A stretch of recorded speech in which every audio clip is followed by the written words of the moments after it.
কি করেছে ও, কি করেছে?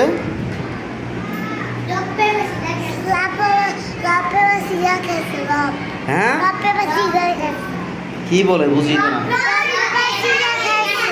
চুপ করে বল। ওকে আসো, তুমি আসো, তুমি আসো, তুমি পারবা, বলতে পারবা কি খেলছে ও? দেখ। হ্যাঁ,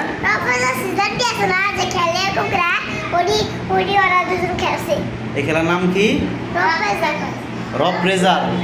কিভাবে খেলে দেখি বলো তো।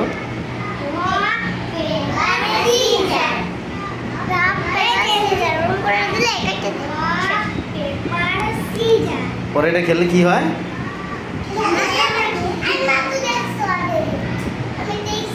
পরে পরে কিছু বলনি? এটা কি খেলা? এই খেলা বুঝলাম না, এটা মজা কি? ওই জরাও খেলতেছে এই